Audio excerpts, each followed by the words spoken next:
ഞാൻ doctor Rama Mukesh, consultant ആണ്, ദൃശ്യം ഐ കെയർ ഹോസ്പിറ്റൽ, ചാവക്കാട്. നമുക്ക് ഇന്ന് അറിയേണ്ടത് ഡയബറ്റിക് റെറ്റിനോപ്പതി എന്നാൽ എന്താണ്. എല്ലാ ഡയബറ്റിക് പേഷ്യൻസിനും ഡയബറ്റിസ് എന്ന് പറയുമ്പോൾ പൊതുവെ എല്ലാവർക്കും ഒരു നിസ്സാര മട്ടിലിടുന്ന അസുഖമായിട്ട് കാണും. ബിക്കോസ് ഫിസിക്കലി നമുക്ക് ശരീരത്തിന് വേദന അല്ലെങ്കിൽ അങ്ങനത്തെ ബുദ്ധിമുട്ടുകളൊന്നും തുടക്കത്തിൽ ഉണ്ടാവില്ല. പക്ഷെ ഡയബറ്റിസ് കണ്ണിനെ, നമ്മുടെ ശരീരത്തിലെ ചെറിയ ചെറിയ രക്തക്കൊഴലുകളെ ബാധിക്കുന്ന അസുഖമാണ്. അതുകൊണ്ട് തന്നെ ഡയബറ്റിസ് കണ്ണിനെ ബാധിക്കാനുള്ള സാധ്യത വളരെ കൂടുതലാണ്. അതാണ് ഡയബറ്റിക് റെറ്റിനോപ്പതി എന്ന് പറയുന്നത്. നമ്മൾ ഏറ്റവും ചെറിയ രക്തക്കൊഴലുകളുള്ള ഒരു അവയവമാണ് കണ്ണ്, പിന്നെ ഒരു അവയവമാണ് കിഡ്നി. അപ്പൊ ഇതിനെ രണ്ടിനെയും ഡയബറ്റിസ് ബാധിക്കാനുള്ള സാധ്യത വളരെ കൂടുതലാണ്. അപ്പൊ നമുക്ക് എത്ര കാലമായിട്ട് ഡയബറ്റിസ് ഉണ്ട്, നമ്മളുടെ ഡയബറ്റിസ് എത്രത്തോളം കൺട്രോളിലാണ്, ഈ രണ്ട് കാര്യങ്ങളാണ് ഡയബറ്റിക് റെറ്റിനോപ്പതിയിലേക്ക് ലീഡ് ചെയ്യുന്നത്. അപ്പൊ നമ്മൾ ഡയബറ്റിക് ഡയഗ്നോസ് ചെയ്ത് കഴിഞ്ഞാൽ ചികിത്സ കൃത്യമായിട്ട് എടുക്കുന്നതിന്റെ ഒപ്പം കണ്ണിന്റെ ചെക്കപ്പ് അത്യാവശ്യമാണ്. ഫസ്റ്റ് തന്നെ നമ്മൾ ആദ്യം കണ്ണ് ചെക്കപ്പ് ചെയ്യണം. കണ്ണിന് റെറ്റിനോപ്പതി ഒന്നും ഇല്ല എന്ന് ഉറപ്പുവരുത്താം. ഡോക്ടർ നോക്കി എത്രത്തോളമാണ് അതിന്റെ ഒരു അവസ്ഥ എന്നനുസരിച്ചിട്ട്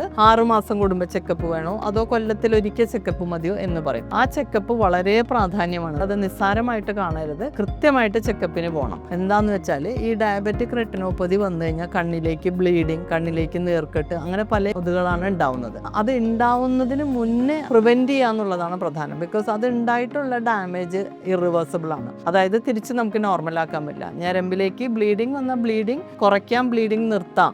പക്ഷെ ആ ബ്ലീഡിങ് കൊണ്ട് ഉണ്ടായ കാഴ്ചക്കുറവ് നമുക്ക് നഷ്ടപ്പെടും. അതേപോലെ നമുക്ക് നീർക്കെട്ട് വന്നു കഴിഞ്ഞാൽ അതിന് ഇഞ്ചക്ഷൻ, ലേസർ മരുന്നുകൾ, അങ്ങനെ ചികിത്സകൾ ഇഷ്ടം പോലെ ഉണ്ട്. പക്ഷെ ആ നീർക്കെട്ട് വന്നതുകൊണ്ട് ഞരമ്പിന് ഉണ്ടാവുന്ന ഡാമേജ് നമുക്ക് തിരിച്ച് ശരിയാവില്ല. അപ്പൊ നമ്മൾ ഈ ഡാമേജുകൾ വരാതെ നോക്കണം. ഒരാൾക്ക് വളരെ കൂടുതൽ വന്നാൽ മാത്രമേ, നമ്മുടെ കാഴ്ചയുടെ ഏറ്റവും പ്രധാനപ്പെട്ട ഭാഗത്ത് വന്നാലേ രോഗിക്ക് എനിക്ക് കാഴ്ചക്കുറവുണ്ട്, എനിക്ക് മങ്ങലുണ്ടെന്ന് തോന്നുള്ളൂ. അപ്പൊ വരുമ്പോഴേക്കും നമ്മൾക്ക് ചിലപ്പോൾ കൈവിട്ട് പോയിണ്ടാവും. അപ്പൊ അതുകൊണ്ട് എല്ലാ ഡയബറ്റിക് പേഷ്യൻസിനും റെഗുലർ ഐ ചെക്കപ്പ് മസ്റ്റാണ്. നമ്മളിപ്പോൾ ഡയബറ്റിക് റെറ്റിനോപ്പതി ട്രീറ്റ് ചെയ്തു, കാഴ്ച ഒരുവിധം കിട്ടി, പക്ഷെ നമ്മളുടെ ഡയബറ്റിസ് കൺട്രോൾ അല്ലെങ്കിൽ ഇത് വീണ്ടും വീണ്ടും തിരിച്ചു വരും. അപ്പൊ അതുകൊണ്ട് നമ്മൾ കണ്ണിന്റെ ചികിത്സ അല്ലെങ്കിൽ കണ്ണിന്റെ ചെക്കപ്പ് ചെയ്യുന്നതോടൊപ്പം ഡയബറ്റിസ് കൺട്രോൾ വെക്കേണ്ടത് വളരെ അത്യാവശ്യമാണ്. എല്ലാ ഡയബറ്റിക് പേഷ്യൻസും, നമുക്ക് ഡയബറ്റിക് റെറ്റിനോപ്പതി ഇല്ലെങ്കിലും ഉണ്ടെങ്കിൽ ഡോക്ടർ നിർദ്ദേശിക്കുന്ന ഫ്രീക്വൻസിയിൽ, അതായത് കാലയളവിൽ നമ്മൾ 3 മാസം 6 മാസം അങ്ങനെ ചെക്കപ്പ് വേണം. അല്ല ഒരു റെറ്റിനോപ്പതിയും ഇല്ല, ഒരു കുഴപ്പമില്ല, എൻ്റെ ഡയബറ്റിസ് നല്ല കൺട്രോളാണ്, ഞാൻ ഡോക്ടറെ കാണണോ? തീർച്ചയായിട്ടും കാണണം. കൊല്ലത്തിൽ ഒരിക്കൽ മരുന്നൊഴിച്ച് ഡയലേറ്റ് ചെയ്ത്